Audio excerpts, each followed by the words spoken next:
আমার হাতে যে সার্কিটটি দেখতে পাচ্ছেন এই সার্কিটটি মূলত সিএলএফ লাইটের, অর্থাৎ আমরা সাধারণত এনার্জি লাইট বলে থাকি। এই লাইটের সার্কিটের সাহায্যে আমরা 5 ভোল্ট, 9 ভোল্ট বা 12 ভোল্টের যে কোনো একটি পাওয়ার সাপ্লাই তৈরি করে নিতে পারবো আমাদের চাহিদা অনুযায়ী।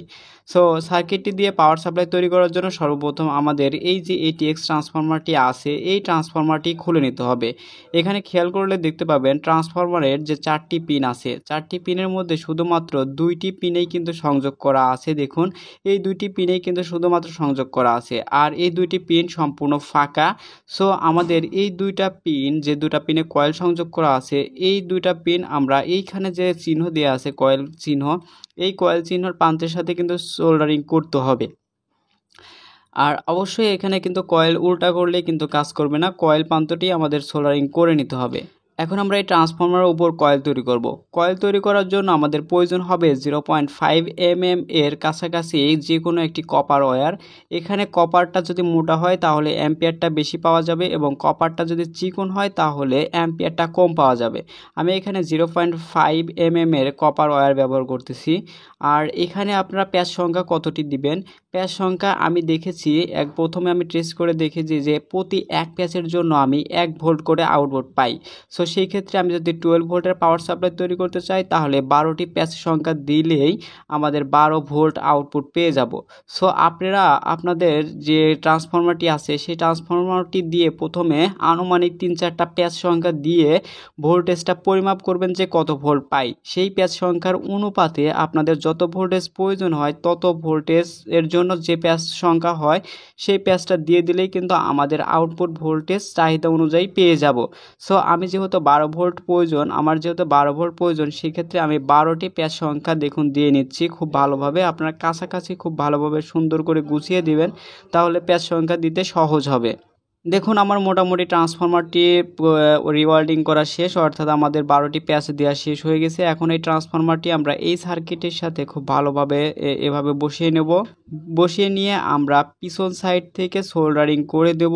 আবারও বলছি, যে 2টা পিনে কয়েল ছিল সেই 2টা পিনই আমরা শুধুমাত্র সোল্ডারিং করব, বাকি 2টা পিন সোল্ডারিং করার কোনো প্রয়োজন নেই। দেখুন মোটামুটি আমাদের সার্কিটটি সোল্ডারিং করা শেষ। এখন আমাদের আরও একটু ইম্পর্টেন্ট কাজ রয়েছে, এই কাজটা না করলে কখনোই এই সার্কিটে রান হবে না। সেটা হলো এখানে দেখুন এই পিন, কয়েলের এই পিন এবং এখানে যে তারটি আছে এই 2টা তার আমরা শর্ট করে দেব, বা এই 2টা প্রান্ত আমরা শর্ট করে দেব। না শর্ট করলে কখনোই কিন্তু এই সার্কিটটা রান হবে না বা পাওয়ার সাপ্লাই হিসেবে কাজ করবে না। শর্ট করার জন্য আমি দেখুন যে কোনো একটি তার দিয়ে এভাবে এই প্রান্ত সোল্ডারিং করে এবং এই প্রান্তের সাথে এভাবে সোল্ডারিং করে দেবো, তাহলে এই প্রান্ত দুটো শর্ট হয়ে গেল। শর্ট হওয়ার ফলেই কিন্তু এই সার্কিটটা কাজ করবে, এছাড়া কোনোভাবে এই সার্কিট কাজ করবে না। সো এখন মোটামুটি আমাদের সার্কিটটি রেডি হয়ে গেছে। এখন আমাদের প্রয়োজন হবে এসি 220 ভোল্ট ইনপুট দেওয়া, অর্থাৎ এসি কারেন্ট এটাতে দেওয়া। এর জন্য এখানে আমরা এসি কটের নিউট্রাল লাগাবো এবং এখানে আমরা ফেজ তারটি লাগিয়ে দিয়ে 220 ভোল্টের সংযোগ দিলেই আমাদের সার্কিটে রান হয়ে যাবে।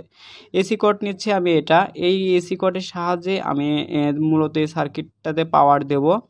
তাহলে বুঝতে পারছেন এসি কর্ডের নিউট্রাল প্রান্তটি আমরা নিউট্রালের সাথে সোল্ডারিং করে নিব এবং এসি কর্ডের ফেজ তারটি আমরা এল এর সাথে সোল্ডারিং করে নিব, তাহলেই আমাদের সার্কিটটি কিন্তু সম্পূর্ণ হয়ে যাবে।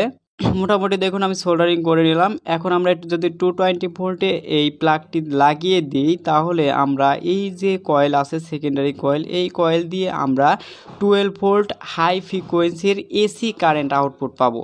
এসি থেকে ডিসিতে রূপান্তর করার জন্য আমি এখানে 1N4007 ডায়োড ব্যবহার করছি। এখানে 2টি ডায়োড একসাথে প্যারালাল করছি কারণ আমি যেন অ্যাম্পিয়ারটা একটু ভালো পাই।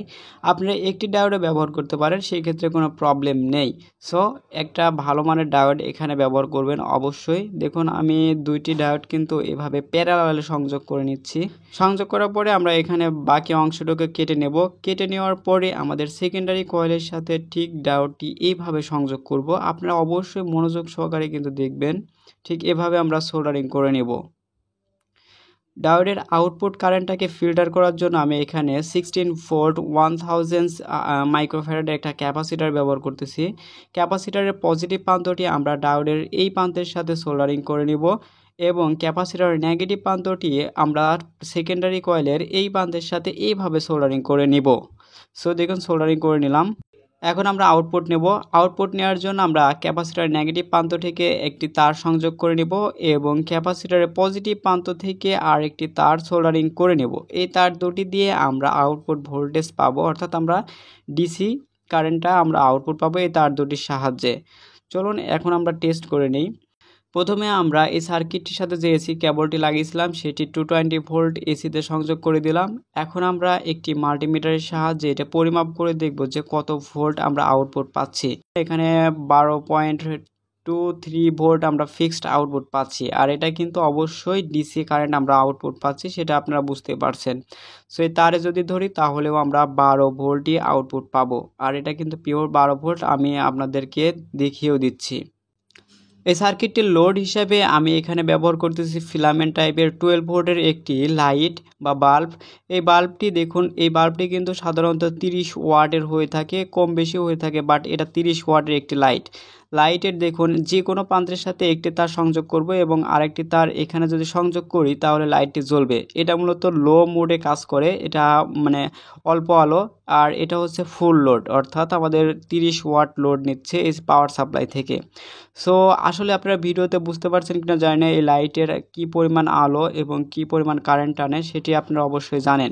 সো এখানে দেখুন, আমি আশা করছি এখানে 1.5 এম্পিয়ারের উপরে কারেন্ট আউটপুট দিচ্ছে খুব ইজিলি।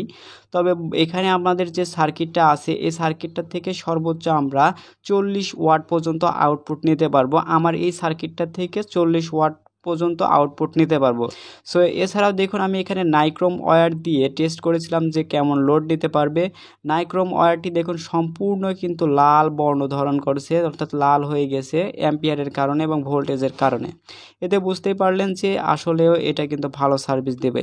এছাড়াও আমি দেখুন একটি 12 ভোল্টের কুলিং ফ্যান চালিয়ে দেখেছি, মোটামুটি দীর্ঘ সময় চালিয়েছি, কোনো প্রকার আমাদের সার্কিটটা হিট হয়নি এবং আমাদের ফ্যানটাও কিন্তু খুব সুন্দরভাবেই চলছে। যাই হোক, আশা করছি আপনাদের এই সার্কিট সম্পর্কে সকল বিষয় ক্লিয়ার হয়ে গেছে। এছাড়াও যদি আপনাদের কিছু জানার প্রয়োজন থাকে অবশ্যই কমেন্ট বক্স কমেন্ট করে জানাবেন। আর ভিডিওটি বড় করতে যাচ্ছে না, ভিডিওটি এখানেই শেষ করছি। সর্বশেষে আপনাদের কাছে ছোট্ট একটা রিকোয়েস্ট, যারা এখন পর্যন্ত এই ছোট চ্যানেলটা সাবস্ক্রাইব করেনি প্লিজ চ্যানেলটা সাবস্ক্রাইব করে আমার পাশেই থাকবেন। সবাই ভালো থাকবেন, সুস্থ থাকবেন।